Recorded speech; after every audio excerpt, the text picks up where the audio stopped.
Hello, మెంతికూర.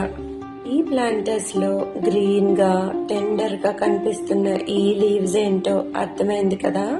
మెంతికూర అండి.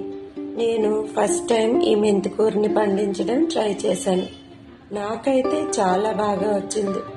మెంతికూరని ప్రాపగేట్ చేయడానికి నేనైతే ఒక చిన్న థర్మోకాల్ బాక్స్ని తీసుకొని దానికి కింద 3 to 4 హోల్స్ చేసి కొంచెం కౌ మెన్యూర్ కలిపిన సాయిల్ వేసి రెడీ చేసుకున్నాను. ముందు రోజు ఒక చిన్న బౌల్లో మనం కిచెన్లో యూజ్ చేసే మెంతులను తీసుకొని వాటర్లో వేసి ఓవర్ నైట్ సోక్ చేసి పెట్టుకున్నాను. సాయిల్ రెడీ అయిన తర్వాత ఈ సోక్ చేసిన మెంతులని వాటర్లో నుంచి తీసివేసి సాయిల్లో ఫింగర్స్తో ఒక 4 లైన్స్లో ఛానల్స్ లాగా చేసుకొని వాటిలో ఈ సోక్ చేసిన ఫెనుగ్రీక్ సీడ్స్ని వేసుకున్నాను. సీడ్స్ వేసుకున్న తర్వాత కొంచెం మట్టితో సన్నగా ఆ సీడ్స్ని కవర్ చేసేసాను. అంతే. మెంతికూరని పెంచుకోవడం చాలా ఈజీ.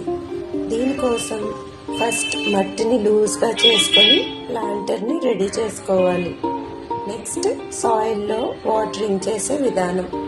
సీడ్స్ వేసిన దగ్గర నుండి వాటరింగ్ చేసేటప్పుడు మట్టి కదిలిపోకుండా చూసుకోవాలి.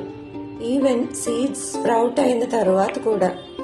దీనికోసం నేను ఒక వాటర్ బాటిల్ క్యాప్కి హోల్స్ చేసి ఆ హోల్స్ నుండి సాయిల్లో వాటరింగ్ చేశాను. ఇలా చేయడం వల్ల ప్లాంట్ పెరుగుతున్నప్పుడు కూడా వాటరింగ్ చేస్తున్నప్పుడు సాయిల్ డిస్టర్బ్ అయ్యి సాప్లింగ్స్ కింద పడిపోకుండా హెల్ప్ అయింది. మెంతికూరని జస్ట్ సీడ్స్ సో చేసిన 15 to 20 డేస్లోనే హార్వెస్ట్ చేసుకోవచ్చు. చిన్న బాల్కనీల్లో కూడా తక్కువ సాయిల్తో ఎలాంటి కంటైనర్లో అయినా కూడా ఈజీగా వెరీ షార్ట్ టైంలో చాలా మంచి తీసుకోవచ్చు. ఈ మెంతికూరని తీసుకోవడం వల్ల చాలా బెనిఫిట్స్ ఉన్నాయి. బ్లడ్ షుగర్ కంట్రోల్ అవ్వడం మాత్రమే కాకుండా కిడ్నీ హెల్త్కి, హెయిర్ అండ్ స్కిన్ హెల్త్కి కూడా చాలా మంచిది.